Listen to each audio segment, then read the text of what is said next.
Video කරලා දාන්නම වටින වැඩක් තමයි අද මම ඔයාලට පෙන්නන්න හදන්නේ. මගේ අතින් ලේසියට වෙන්නේ නැති, මම ලේසියට කරන්නේ නැති දෙයක් තමයි පෙන්නන්න හදන්නේ.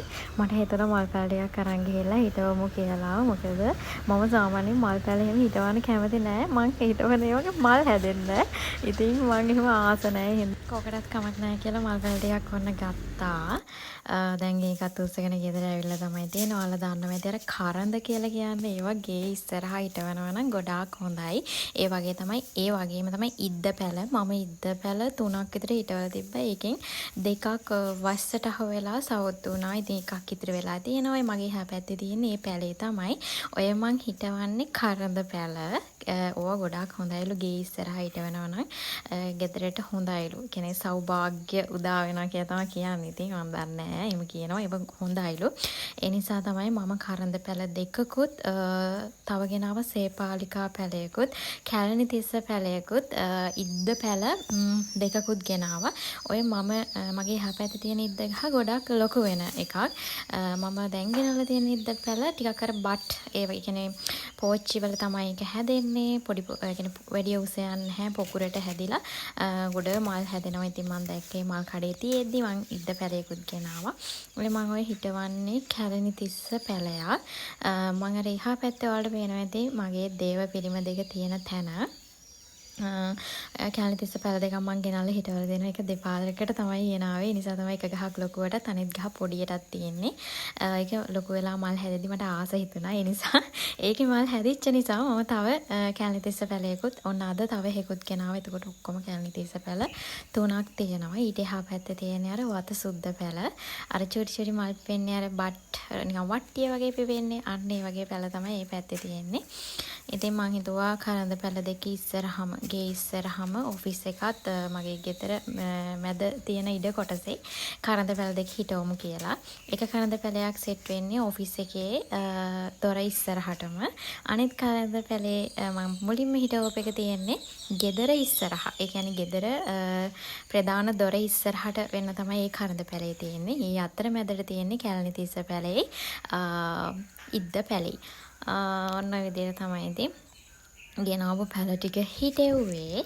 දැන් මං හදන්නේ ඉද්ද පැල දෙක හිටවන්නයි. ඒකට මම ලොකු පෝච්චි දෙකක් ගෙනාවා. මොකද මල් කඩේත් අර ලොකු බෑග් වල තමයි ඒවා හිටවල තිබ්බේ. ඉතින් පෝච්චි එක මේ සයිස් පෝච්චියේ හිටවුවනම් හරි කියලා කඩේ හිටපු ගර්ල් මට කිව්වා මේක හිටවුවනම් ලස්සනට හැදෙනවා කියලා. ඉතින් මම ලොකු පෝච්චි දෙකක් ගෙනල්ලා මම දැන් ඔය හාරනවර මැද ටිකක් හාරලා වල වගේ හදලා වෙයි හිටවන්න. ඇත්තට මේක බලමු අපි දැන් මේ මල් හැදුනම කොහොමද කියලා.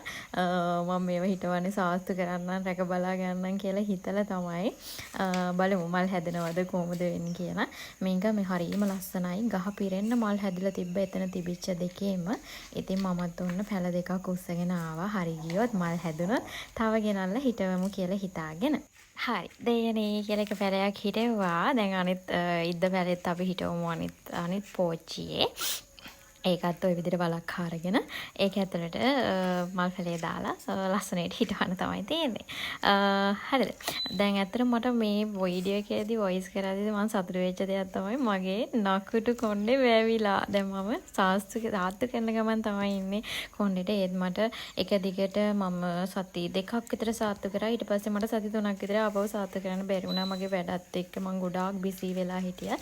හැබැයි ඒ සාත්තු කරපු සාත්තු කියන්නේ හෙයා ඔයිල් එක ගාලා ඒ ටික තමයි ඉතින් සාත්තු කරපු ටිකට හොඳට කොණ්ඩේ වැවිලා කියලා මට මේක දකිද්දි මේ වීඩියෝ එක දකිද්දි තමයි වෙන්නේ උඩින් කොණ්ඩේ හොඳටම වැවිලා කියලා මට ලොකු කොණ්ඩයක් තිබ්බේ ඒක මම කලර් කරලා නොයිකුත් දේවල් කරලා කාගෙන තමයි තියෙන්නේ දැන් ලස්සනට වැවිලා මගේ කොණ්ඩේ මට හම්බෙනවා කියලා මට මේ වීඩියෝ එක දකිද්දි ගොඩක් සතුටු වෙනවා. හරි.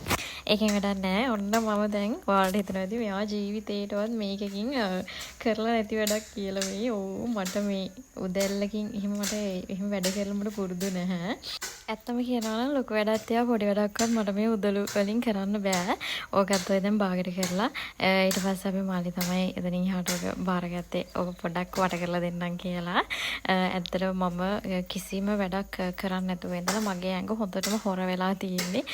කියන්නේ මිදුල අතු ගන්නවත් නෑ. මම මිදුලක් කියලා හිම ලොකුවට නැහැ අතු ගන්න. ඒ පොඩ්ඩ හරි ගේවත් අතු ගෑවෙන්නේ නැහැ මට වැඩත් එක්ක. ඒ වැඩම කර කර ඉන්නවා මිසක් බිස්නස් වැඩ කරගෙන ඉන්නවා. ඔහේ මට වෙන ගෙදර වැඩක් කෙරෙන්නේ නැහැ. ඉතින් මම හොර වෙලා තමයි තියෙන්නේ. ඒ නිසා මෙහෙම දෙයක්වත් කරමු කියලා හිතුවා. මේ තියෙන්නේ මම අර ඉස්සෙල්ලා හිටපු කරඳ පැලේ. මේ තියෙන්නේ මම කලින්ම හිටවපු ඉද්ද පැලේ. මේ තියෙන්නේ මම අර වට්ටිය වගේ හැදෙනවා කිව්ව ඉද්ද පැලේ. එතකොට මේ තියෙන්නේ කැලණි තිස්ස පැලේ. ඔය හයින් තියෙන්නේ සේපාලිකා පැලේ. එහා පැත්තේ තියෙන්නේ අර බට් ඉද්ද පැලේ. අර තියෙන්නේ මගේ වතසුද්ද පැල ටික වගේම කැලණි තිස්ස පැලේ ඉස්සරලා වෙලා හිටවපු. ඒ වගේම ඔය ටයර් එකක් දාලා හිටවල තියෙන්නේ පිච්ච පැලයක්. සමන් පිච්ච පැලයක් තමයි හිටවල තියෙන්නේ. ඔය ටික ඔන්න ඔය විදිහට තමයි තියෙන්නේ. බලමු අපි මේ ගස් ලොකු වුණාම මෙතන මොන වගේ ලුක් එකක් වෙයිද කියලා. මම හිතනවා මේ ටික ලොකු වුණාම හරිම ලස්සනට තියෙයි කියලා. මගේ වීඩියෝ එක බලවට ගොඩාක් thank you ඔයාලට. ආපහු අලුත් වීඩියෝ එකකින් හම්බ වෙමු. මම උපරිම try කරනවා කොහොම හරි වෙලාව හදාගෙන චූටි හරි වීඩියෝ එකක් දාන්න.